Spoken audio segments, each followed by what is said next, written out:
নমস্কাৰ শ্ৰদ্ধাৰ বিটিচিবাসী ৰাইজ।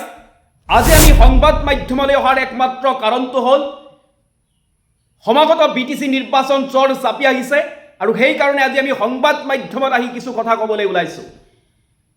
এইবাৰ বিটিচি নিৰ্বাচনত বিজেপি, UPPL, BPF এই তিনিটা ৰাজনৈতিক দলে বিশেষকৈ প্ৰতিদ্বন্দ্বিতা কৰিব আৰু এই তিনিটা ৰাজনৈতিক দলৰ ভিতৰত বিশেষকৈ বাকযুদ্ধ হ'ব এইবাৰ UPPL আৰু BPFৰ মাজত। বিশেষকৈ মই এটা বিশেষ কথাটো ক'ম যে এবাৰ যি UPPL চৰকাৰ মাননীয় প্ৰমোদ বড়ো ডাঙৰীয়াই বিটিচিখন চলাবলৈ সম্পূৰ্ণৰূপে ব্যৰ্থ হৈছে। প্ৰমোদ বড়ো চৰকাৰ সম্পূৰ্ণৰূপে ব্যৰ্থ চৰকাৰ, যিখন চৰকাৰে নিজ মুখেৰে কৈছিল গোটেই বিটিচিবাসীয়ে পৰিৱৰ্তনৰ ঢৌ দেখিবলৈ পাব, কিন্তু এইখন বিটিআৰত একো পৰিৱৰ্তন নহ'ল, যি আছিল তাকে ৰৈ আছে। কিন্তু বিটিচিবাসী ৰাইজে প্ৰমোদ বড়ো ডাঙৰীয়াক ভাবিছিলে যে তেওঁ গোটেই বিটিআৰ অঞ্চলত পৰিৱৰ্তনৰ ঢৌ লৈ আহিব। গোটেই বিটিচিবাসী ৰাইজে দেখিবলৈ পাব যে এইখন বিটিআৰত এটা পৰিৱৰ্তনৰ ঢৌ আহিল। এই বুলিয়ে গোটেই বিটিচিৰ সকলো জাতি জনগোষ্ঠীয়ে মিলি এটা ডাঙৰ বৃক্ষ ৰোপণ কৰিছিলে।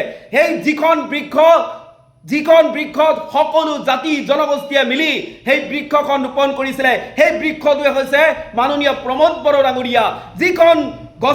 যিখন বৃক্ষই মানুহক ফুল ফল চাহ দিব বুলি ভাবিছিলে, কিন্তু একো নিদিলে, মানুহক ফুল নিদিলে, মানুহক ফল নিদিলে, মানুহক চাহ নিদিলে। যাৰ কাৰণে এবাৰ বিটিচিবাসী ৰাইজে বুজি উঠিছে যে পৰিৱৰ্তন চৰকাৰ মাননীয় প্ৰমোদ বড়ো চৰকাৰৰ একো কাম নহ'ব এইখন বিটিআৰত।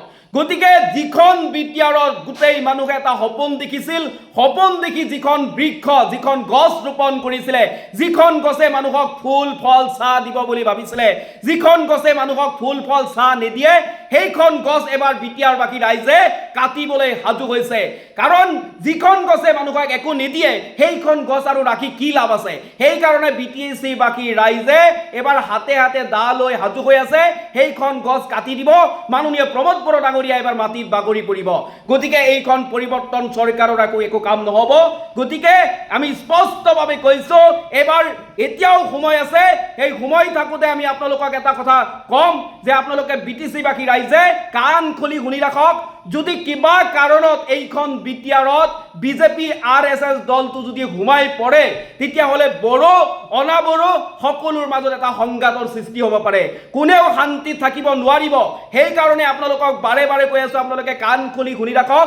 বিজেপি RSSৰ এই দলটো কেতিয়াও এইখন বিটিআৰত সোমাবলৈ দিব নালাগে। গোটেই বিটিচিবাসী ৰাইজ আপোনালোকে একলগ হৈ থাকক আৰু এইখন বিটিআৰৰ পৰা বিজেপি চৰকাৰক কেতিয়াও এইখন বিটিআৰত সোমাবলৈ দিব নালাগে। সেইকাৰণে আমি কৈছোঁ এতিয়াও সময় আছে। সময় থাকোঁতে হাগ্ৰামা মহিলাৰী ডাঙৰীয়া আৰু মাননীয় প্ৰমোদ বড়ো ডাঙৰীয়া এই দুয়োজন নেতাক কেনেকৈ একলগ কৰা যায়, তাৰ কাৰণে সকলো জাতি জনগোষ্ঠীয়ে মিলি এটা চিন্তা চৰ্চা কৰক। UPPL আৰু BPF দুয়োটা ৰাজনৈতিক দলক আমি কেনেকৈ শক্তিশালী ৰাজনৈতিক দল হিচাপে এইখন বিটিআৰত প্ৰতিষ্ঠিত কৰিব পাৰোঁ, তাৰ কাৰণে আমি চিন্তা চৰ্চা কৰিব লাগিব। এইখন বিটিআৰ কেনেকৈ উন্নয়নৰ দিশত লৈ যাব পাৰোঁ, তাৰ কাৰণে চিন্তা চৰ্চা কৰিব লাগিব।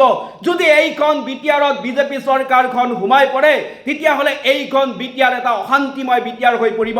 গতিকে আমি কেতিয়াও অশান্তিময় বিটিআৰ এইখন বিটিআৰ আমি কেতিয়াও দেখিবলৈ নিবিচাৰোঁ। সেইকাৰণে কৈছোঁ BPF আৰু UPPL দুয়োটা ৰাজনৈতিক দলক একলগ কৰি এইখন বিটিআৰ এটা শক্তিশালী, এটা সকলো জাতি জনগোষ্ঠীৰ এটা সপোনৰ শান্তময় বিটিআৰ হিচাপে আমি প্ৰতিষ্ঠিত কৰিব বিচাৰিছোঁ।